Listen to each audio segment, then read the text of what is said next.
A Blessed Gift, Story 14, Love Letters, by Julia Wong Su Mei, based on an oral account by Agatha Ho Guai-Zhan.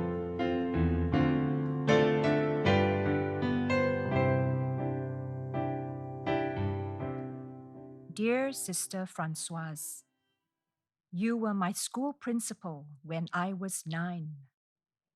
In the year I turned 21, I met you again at the school gate, this time with my baby girl in my arms. She was just a few months old. You asked me to consider taking up the position of school caretaker. The day after that, you became my boss, my taoge. I cherished the opportunity that you had given me and dedicated myself wholly to the job. On every festive occasion, you received gifts from parents expressing their love and respect for you. You never failed to share these gifts with the nuns in the convent, but you would also put some aside in your office. You never knew this, but I had long discovered your secret. I knew you were not keeping them for your own enjoyment. Many a time you had instructed me, select a few cans of food and dry rations from your office cabinet, place them in a brown paper bag, and leave it under your desk. Later, after school dismissal, while cleaning the corridors, I would espy a random student walking by carrying that very same bag, but I would just feign ignorance. On occasion, the said student would run happily over to me saying, "Auntie Guai-Zhan, look, sister gave me this.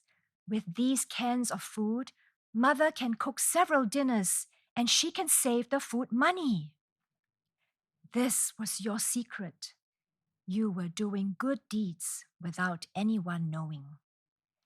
I knew that the Gospel of Matthew said something about this, that you should not do good deeds in front of people just so that they will see you doing them. If you do, you will get no reward when you see your Father in heaven. I have watched the docudrama From Victoria Street to Ang Mo Kio, produced by our alumna Eva Tang. In the film, the actress who portrays your character shouts at the students, but she also treats the poor students with much kindness and love. Those who have watched the film would know that although you had an unsmiling and stern exterior, you actually had a very kind heart.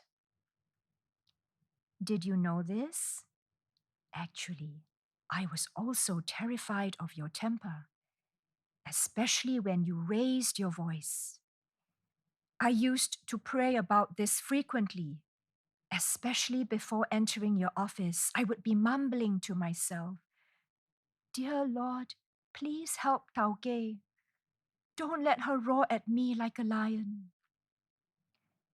I understood that being the principal of both the primary and secondary sections of a school, which also had to share the same compound as the town convent, was no mean feat.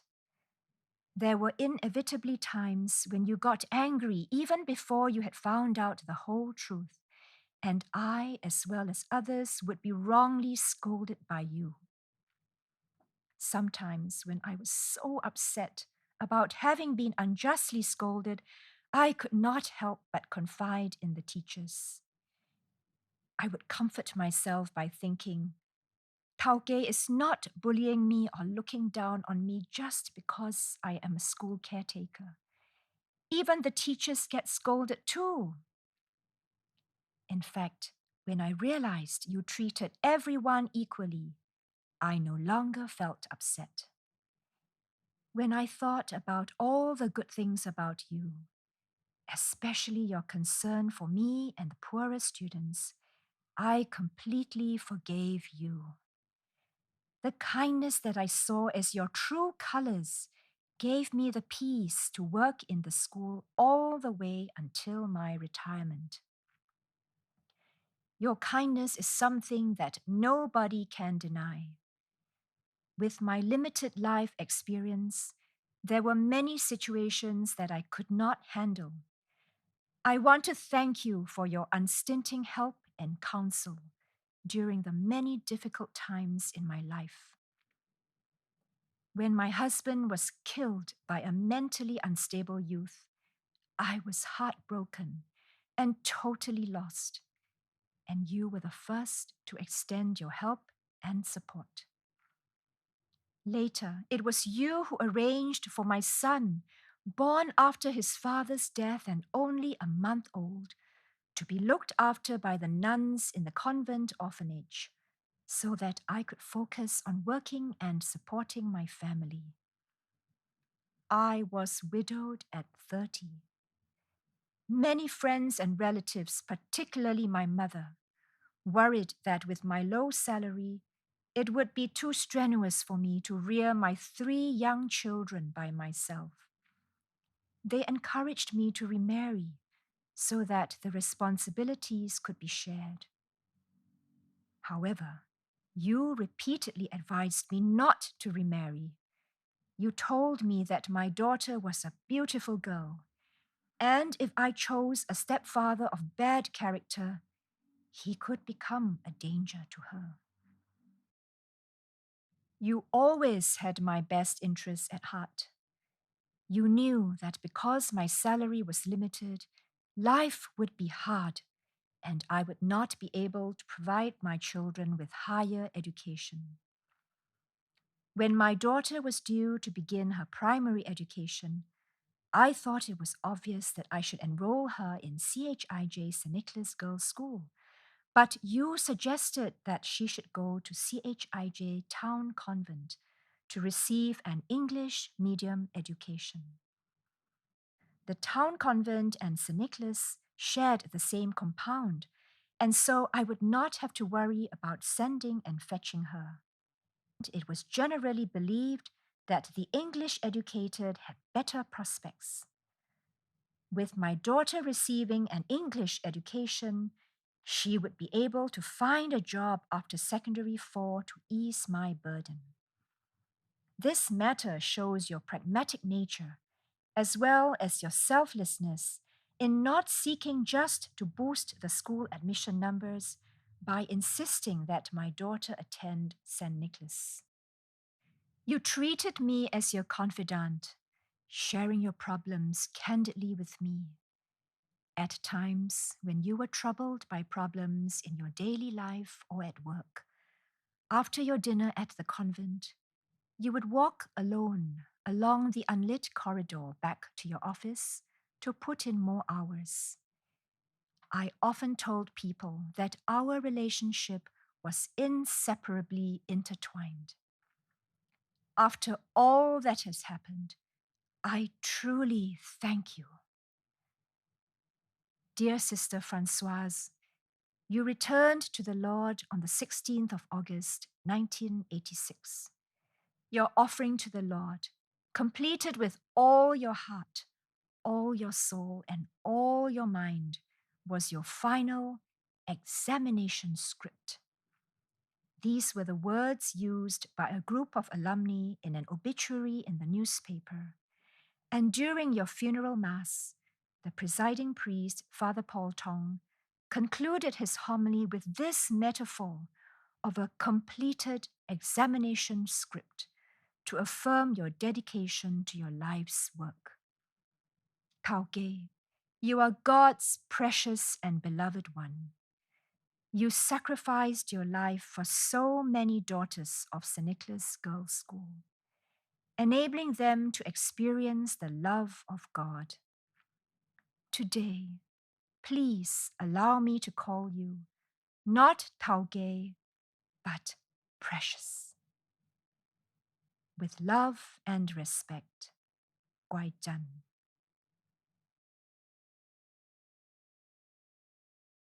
dear Sister Cecilia, I came to work as the school caretaker in CHIJ St. Nicholas Girls' School when I was 21. You were a primary 5 teacher then. When you became the vice principal, I would bring a mug of warm milk to your office early in the morning every day. That was how our friendship began. You loved to rear birds and fish, as well as grow orchids. You had a fish pond built in the little garden in the school compound. You placed a big fish tank not far from the school corridor. And you even had 2 ornamental birds that were kept in a cage. You taught me how to rear fish and birds and how to take care of the costly orchids. In the end, I only learned how to look after the fish. The birds were looked after by the other caretaker, Elizabeth, and you personally tended to the orchids. In school, the principal would scold me, but I knew she loved me in her heart. You, on the other hand, demonstrated your love for me through both your words and your heart. Whenever you spoke to me, you always held my hands gently and talked to me softly and slowly. After your retirement, you served in both the Mandarin and Teochew-speaking communities in the Church of Christ the King in Ang Mo Kio. For your convenience, the priest specially rented an HDB unit for you within walking distance of the church. And as I was in the block just next to yours, I could often meet you. I thank God for such a wonderful arrangement. Before my retirement, I would always attend the Mandarin Mass on Sunday morning, then return home, whereas you would be busy all morning in church, returning home only after noontime. I would then bring over the lunch that my mother had prepared for you, accompanying you for a little while. Those were the beautiful times we shared. After you retired and were no longer my superior, you stopped calling me Guaizhan and began enduringly calling me precious instead. And you even told the parishioners that I was your precious one. It was so heartwarming for me to hear you calling me that. Up till today, whenever I recall your voice saying precious, and I am reminded that I will never again hear you calling me by that gentle nickname, my eyes would well up with tears. Besides being involved in faith formation for the parishioners in church, you, who were still fit despite your age, also made time to organize outings for the elderly residents in the neighborhood for them to go out and enjoy themselves.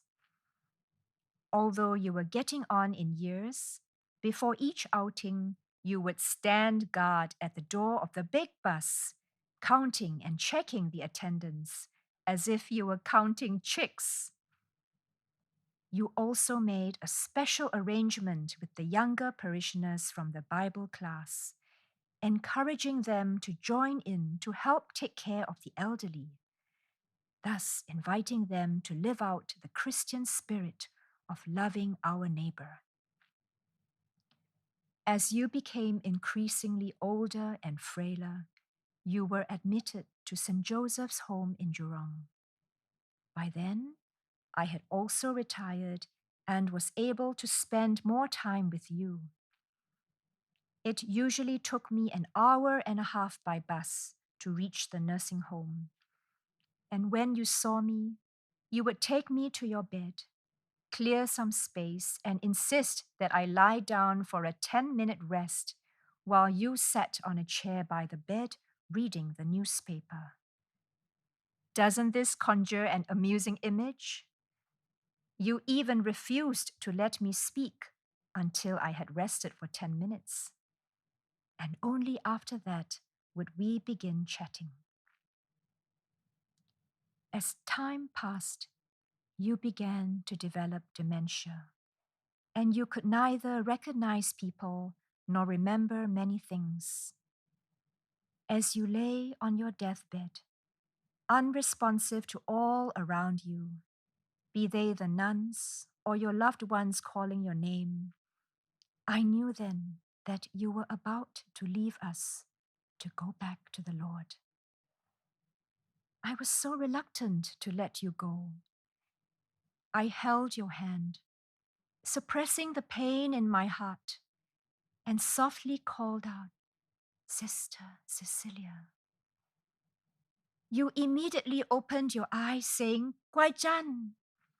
Oh, you had not forgotten me. Your response took everyone by surprise. I have known Sister Cecilia for so many years. Of course, she remembers me, I told them proudly. But while my heart was feeling immeasurable sweetness, my tears were flowing uncontrollably. Sister Cecilia, you returned to the Lord's embrace on the 22nd of May, 2015. You are the Lord's precious and beloved one. You were also the precious one in my life. I miss you. Please allow me today to gently call you precious. Your precious one, Guaijan. Dear Mrs. Huang Li Po Si, when you took over the baton from Sister Francoise to become the principal of CHIJ St. Nicholas Girls' School, you were just over 30. You were not a nun. In fact, you had your own family with elderly members and 2 young sons to look after, with the addition of another little son later. And you had to manage a school that comprised classes from kindergarten to secondary level. I always admired you for your capability in managing both your family and career. You handled all the school affairs so well and systematically.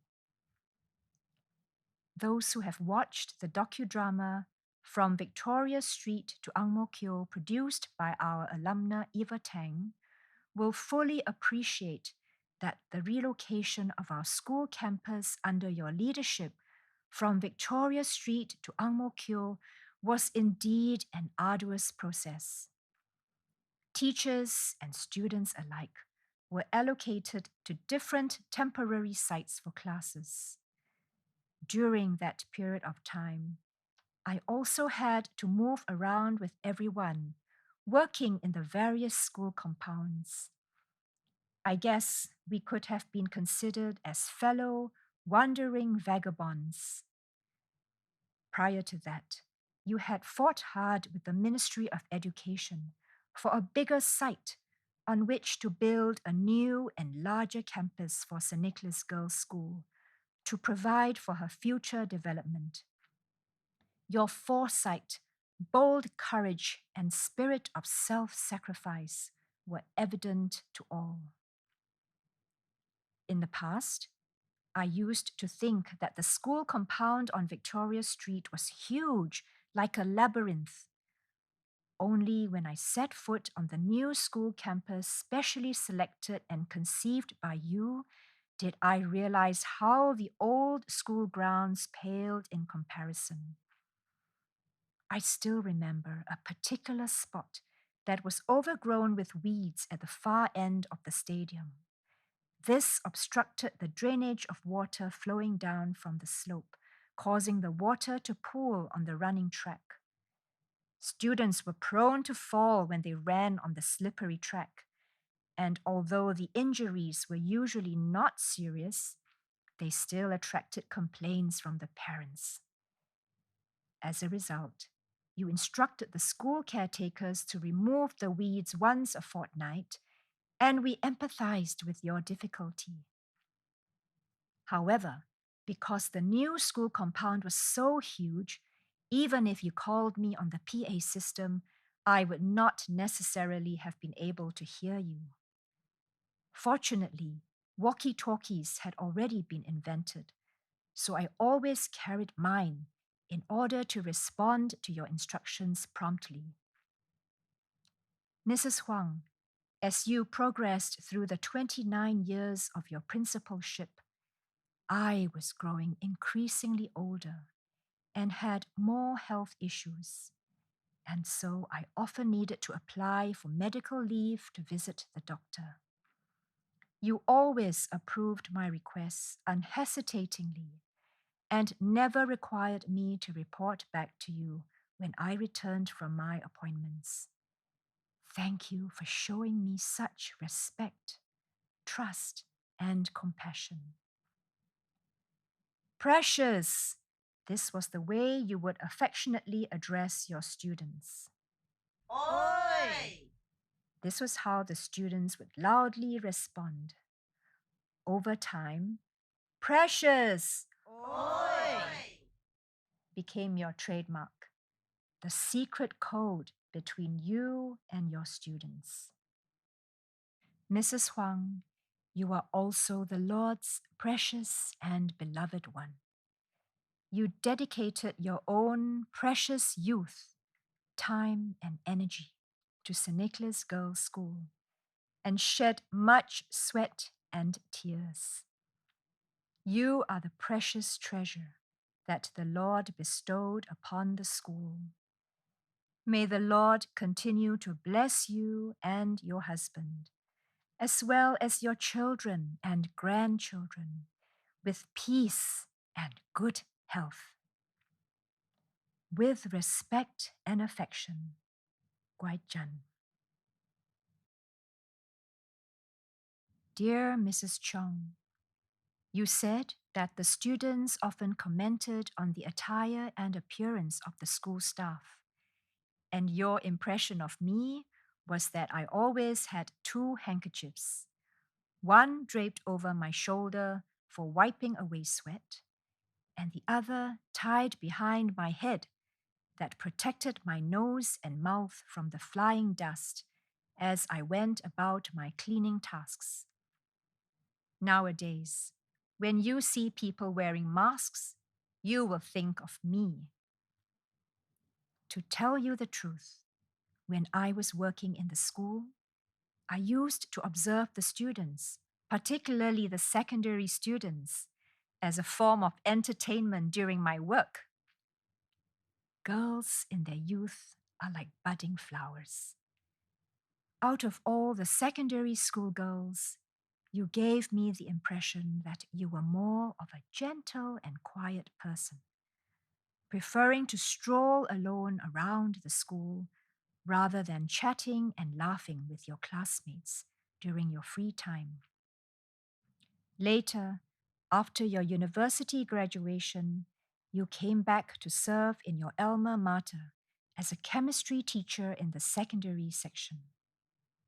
On one occasion, when I was cleaning the staff room, I overheard you telling senior teachers that you did not wish to be promoted to vice principal.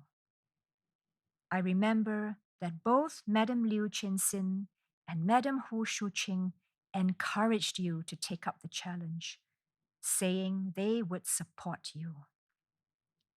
You served so many years in your alma mater. As a school leader, you must have faced numerous situations when you were unable to please everyone.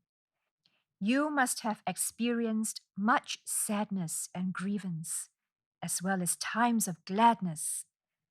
But most importantly, you had your most loving husband to return home to. I am so glad that you responded to the Lord's call, and you and your whole family, including your son-in-law, were baptized to become God's precious ones. In the blink of an eye, you and I have already retired for so many years, and we have both experienced the loss of our spouses. But I am so happy to know that you are living a very fulfilling life at present as an active member of the Chinese Toastmasters Club. Besides singing in the choir and at karaoke sessions, you now devote more time to your passion, Cantonese opera. We are both Cantonese, and I will definitely support you in all your performances. Your singing and acting skills are indeed getting better and better. May we work together to glorify God, and may our lives become even more exciting. Yours truly, Guai Zhen.